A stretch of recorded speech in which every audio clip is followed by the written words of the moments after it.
नमस्कार। बिहार तक पर आप देख रहे हैं बड़ा सवाल और मैं हूं आपके साथ रोहित सिंह। बिहार में जबरदस्त राजनीतिक तूतू मैमे इस वक्त देखने को मिल रही है।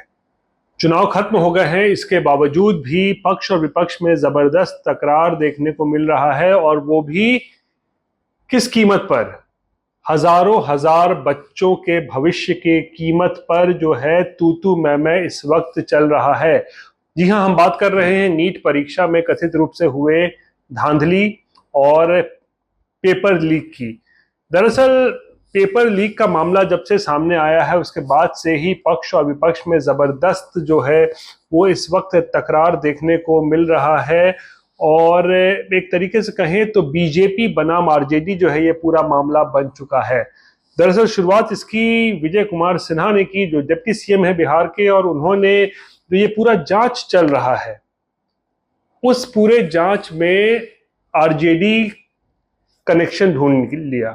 तेजस्वी यादव का कनेक्शन ढूंढा और उन्होंने आरोप लगाया कि इस पूरे मामले के तार जो है वो तेजस्वी यादव या फिर आरजेडी से जुड़े हुए हैं और इस पूरे मामले की व्यापक जांच कराई जानी चाहिए। दरअसल हुआ यूं है, अभी तक आपको बता दें कि इस पूरा मामला जो है बिहार में जो नीट परीक्षा धांधली का है उसकी जांच जो है इकोनॉमिक ऑफेंसेस यूनिट कर रहा है, यानी बिहार पुलिस का जो ईओयू जो एजेंसी है वो इसकी पूरी जांच कर रही है। और इस जांच में अब तक जो लोग गिरफ्तार हुए हैं, तकरीबन दर्जन भर से ज्यादा लोग गिरफ्तार हुए हैं, उसमें सिकंदर यादवेंदु नाम का एक मुख्य आरोपी है। और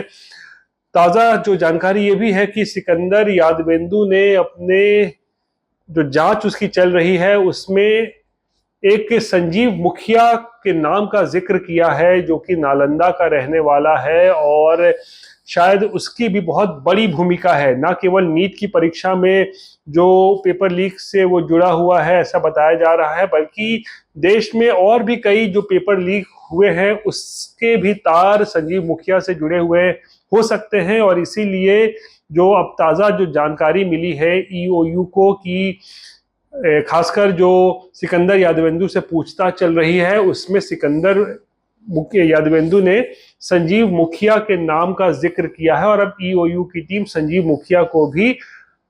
सरगर्मी से उसकी तलाश कर रही है। लेकिन वो तो हो गया जांच का जो एक कहे इन्वेस्टिगेशन की बात हो गई, जांच की बात हो गई, लेकिन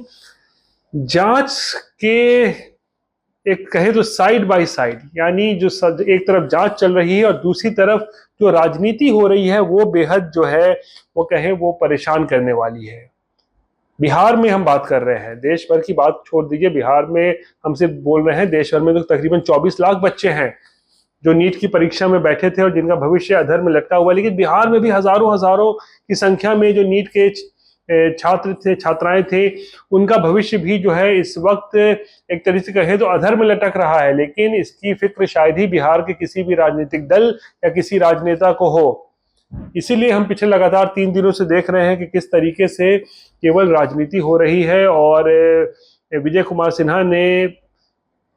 एक तरीके से कहे तो आरजेडी कनेक्शन ढूंढ निकाला, प्रीतम कुमार का जिक्र किया, आरोप लगाए कि प्रीतम कुमार जो कि तेजस्वी यादव का पीएस है यानी आप सचिव है, वो उसने ही जो है वो गेस्ट हाउस में कमरा बुक करवाने के लिए कहा था, जिसमें सिकंदर यादवेंदु और अन्य कुछ अभ्यर्थी जो थे जो एक परीक्षा से एक रात पहले रुके हुए थे, तो गेस्ट हाउस में बुकिंग प्रीतम के कहने पर कराया गया। अब प्रीतम का नाम लेकर कॉल डिटेल्स के रिकॉर्ड सामने रखकर विजय कुमार सिन्हा ने पूरा का पूरा जो एक तरीके से कहें तो निशाना प्रीतम के जरिए तेजस्वी यादव पे साध दिया। तेजस्वी यादव को घसीटा इस पूरे मामले में और कहा कि जांच होनी चाहिए, न केवल प्रीतम की बल्कि तेजस्वी यादव की भी जो है इस पूरे मामले में जो है वो जांच की जानी चाहिए, क्या भूमिका है इसमें। और भी बहुत आरोप लगाए गए, 2 दिन से ये चला। अब आज क्या हुआ, आज आरजेडी ने भी इसका पलटवार कर दिया, एक तस्वीर जो है वो सोशल मीडिया पर डाल दी। अब अमित आनंद नाम का एक इस पूरे मामले में जो आरोपी है, जो इस वक्त ईओयू की गिरफ्त में है, जिसकी पूछताछ भी चल रही है, उसकी एक तस्वीर डाल दी सम्राट चौधरी के साथ। अब सम्राट चौधरी के साथ तस्वीर डालने के साथ ही साथ फिर ये भी अब आरोप लगाए गए, तेजस्वी यादव की तरफ से बयान आया, फिर आरजेडी के कई नेताओं ने भी बयान दिया, सोशल मीडिया पे भी कि भाई पूरे मामले को जो है वो भटकाने की कोशिश की जा रही है, जांच को भटकाने की कोशिश की जा रही है, लेकिन दरअसल अमित आनंद ही जो है वो मुख्य आदमी है, आरोपी है, और उसका लिंक जोड़ दिया सम्राट चौधरी से। यानी एक तरफ जहां बीजेपी प्रीतम के जरिए तेजस्वी पर हमला कर रही है, वहीं दूसरी तरफ आरजेडी जो है वो फोटो जो है अमित आनंद के जरिए सम्राट को घेरने की कोशिश कर रही है, यानी सम्राट चौधरी डिप्टी सीएम को। अब यहाँ एक बात ये समझिए, वर्षों से हम देखते आ रहे हैं कि राजनेताओं की तस्वीर किसी अपराधी या इसके साथ हो तो एक बड़ा एक स्टेटेड सा एक पोजीशन होता है राजनेताओं का, यानी कि उनको पता है क्या बोलना है कि भाई मैं एक राजनेता हूँ, नेता हूँ, और मुझसे दिन भर में सैकड़ों लोग मिलते हैं, कौन आता है कौन फोटो खिंचाता है इतना मैं ध्यान नहीं देता हूँ। और यही जो है हमने पूर्व में भी देखा है, याद हो जब शहाबुद्दीन का भी प्रकरण चल रहा था तो उस दौरान में कुछ तस्वीरें वायरल हुई थी, मोहम्मद शहाबुद्दीन के शार्प शूटर की कोई तस्वीर कभी तेजस्वी यादव के साथ या तो तेज प्रताप यादव के साथ दिख जाती थी, तो उस समय बीजेपी भी हल्ला करने लगती थी। लेकिन फिर वही बयान आता था जिनके साथ तस्वीर थी कि भाई मैं इसे जानता नहीं हूँ, दिन भर में बहुत लोग मुझसे मिलते जुलते हैं, किसी कौन आया कौन मिला किसने फोटो खिंचवाई हमें इसकी जानकारी नहीं होती है। वही आज स्टेटेड पोजीशन सम्राट चौधरी का भी था, उन्होंने भी पूरा जो है कन्नी काट लिया और किनारा किया उस पूरे फोटो से, कहा कि भाई राजनेता है, किसी ने साथ आया फोटो खिंचा लिया तो हम क्या करें, निजी तौर पर वो उस व्यक्ति को नहीं जानते हैं। तो ये तो हो गया, सम्राट चौधरी ने अब पूरे जो प्रकरण से जो है अपने आप को किनारा कर लिया। लेकिन बड़ा सवाल इसमें यह हो रहा है कि पिछले 4-5 दिनों में एक तरफ जहां जांच चल रही है, अब ईओयू की जो एक रिपोर्ट है वो बताया जाता है कि केंद्रीय शिक्षा मंत्रालय को सौंप दी गई है। अब ईओयू की अब तक की जो जांच आई है वो इस तरफ ही इशारा कर रही है कि ये पूरा मामला पे प्रश्न पत्र लीक का है, जो कबूलनामा आरोपियों का है, जो उन्होंने साफ कहा है कि एक रात पहले ही उन्हें प्रश्न पत्र मिल गया था, उत्तर रटवा दिए गए थे, अगले दिन जो प्रश्न पत्र आया वही सेम प्रश्न पत्र था हूबहू 100%। तो एक तरीके से स्पष्ट है कि पूरा मामला प्रश्न पत्र लीक का है, क्वेश्चन पेपर लीक का है, और ये रिपोर्ट जो है अब केंद्रीय शिक्षा मंत्रालय को सौंप दी गई है। अब ऐसे में शिक्षा मंत्रालय को तय करना है कि क्या वो नीट की परीक्षा को रद्द करेंगे या फिर कोई वैकल्पिक व्यवस्था क्या निकाली जाएगी, ये अब तय करना है केंद्रीय शिक्षा मंत्रालय को। याद हो कि धर्मेंद्र प्रधान जो कि नए मंत्री हैं शिक्षा विभाग के, शिक्षा मंत्रालय के,